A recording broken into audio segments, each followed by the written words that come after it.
subscribe. Send me that email about some music times with Nick. Cool. Hey, that was a good sound. I kind of dig that. Okay. So, hey, we're back. We're talking about chord charts. Why? How? What? Huh? Well, I'll tell you the why straight off the bat. The why is because I think it's easier to read a chord chart than it is to read a whole bunch of sheet music. I don't know. I think, don't you kind of agree?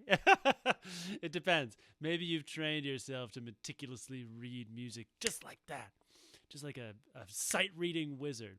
But I've always found that it's kind of, I kind of looking at what we have on the screen here. I kind of like seeing just the chords and the words, because to me those are kind of the most important things. And I was the other thing is that I think in our modern age, it's very easy to find the song that we want to play and hear the melody and get it in our heads and sort of know what we're supposed to sing. We don't necessarily need to read it as we may have had to do decades and years ago.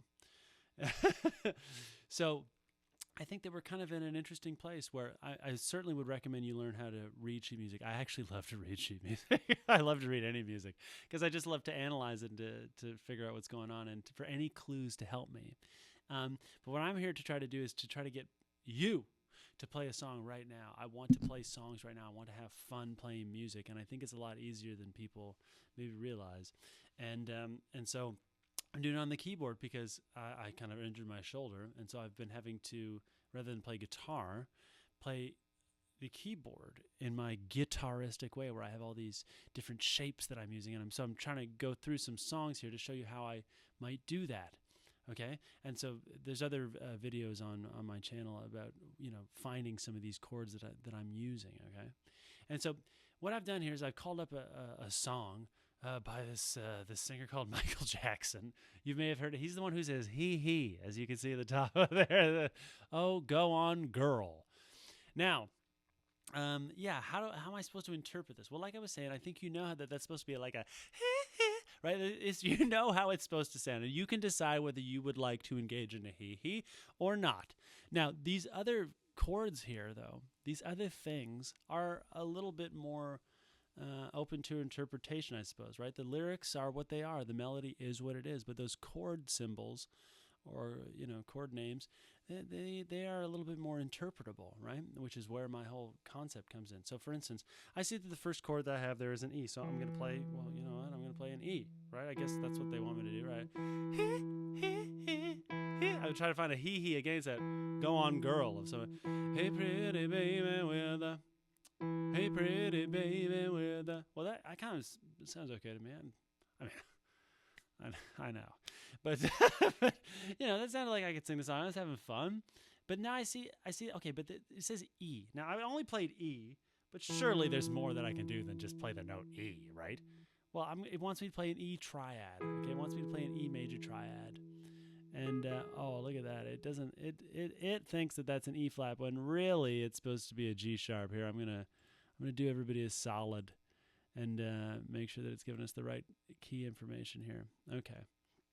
So, there we go. So, now we've got this, right? We got an E, a G sharp, and a B. Okay, and so I think, hey, pretty baby with a... That's giving my ear more information to sing that melody a little bit more in tune, dare I say. Okay, and so it's asking me to play an E major chord, okay? Hey, pretty baby.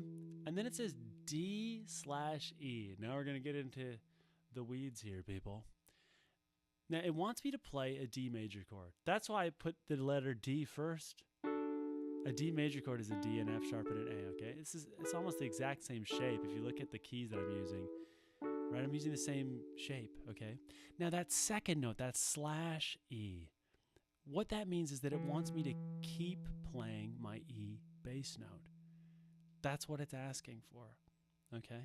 So it's a little intimidating, yeah, but once you know, you know. All you got to do is play that first chord, right? Let's just see what happens. Maybe if I just play... What happens if I just pretend that /E isn't there? Hey, pretty baby with the high heels on, you give me feeling I've never ever known. Hey, I'm not that mad at that. I mean, it doesn't sound exactly like the song to me, but to you, maybe that works and you just want to sing this song right now. Do it. You don't have to do anything complicated. Just play that D triad. It's going to be okay, right? But let's try to play it like it's written there. It just wants me to hold. It just wants me to hold that E note, right? So I'm just going 2, 3, 4, 1, 2, 3. I mean, you could just go. You could just play it 1, 2. 1, 2. See, my hands won't let me. I was trying to make it easier for myself, but my ear and my hands want something different. Okay, and I hope that's what I want you to try to do. Okay, to find the thing that's going to make you feel good about the song right now. And so what my ear wants to do is it wants to have this sort of like this upstroke thing. Because when I hear the song, I hear right. I start imagining what the rhythm is in my head. It's 2, 3, 4, I can feel that. I bet it. So I got to find a way to do that.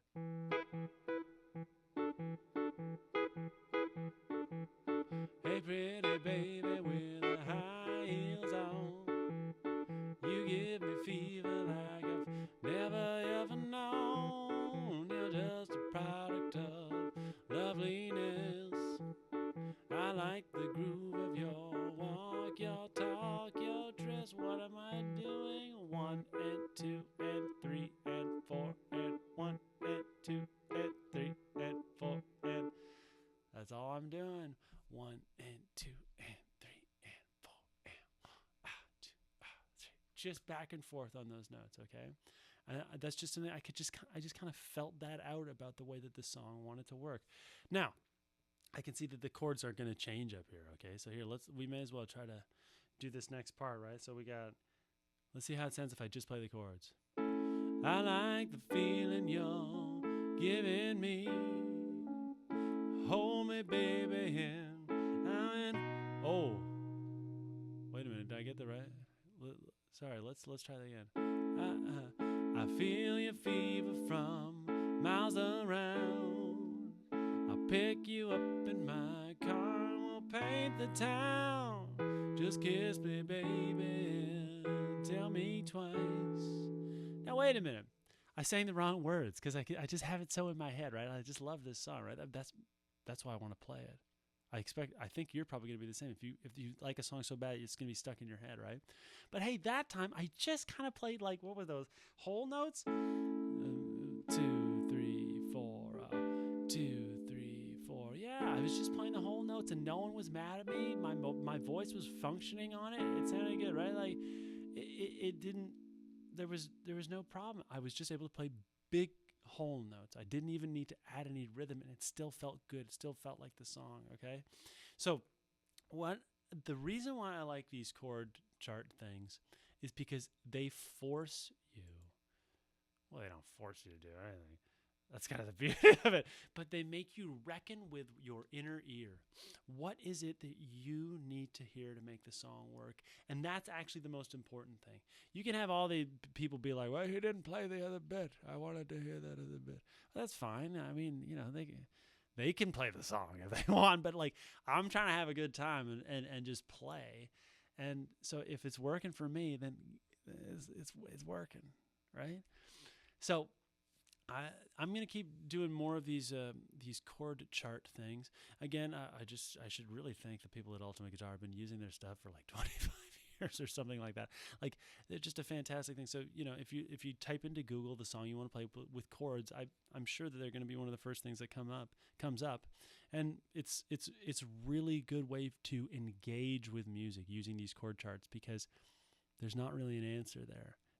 There's a bunch of suggestions and hints, but in the end, you're responsible for making the song work. And that's how it always was. Whoa. So anyways, I hope you enjoy this little lesson on what chord charts are. And, if you would like a lesson, please write to me. Or if you're in the west end of Toronto, I'm here. And, could come by your place or you could come by mine. And because, even though I do want you to engage with these charts, there are some things about music that are particular sometimes. Our ears want to hear something particular. And so if you're in that position, write to me. Okay? But why not try it on your own first? Anyways, take it easy, everybody.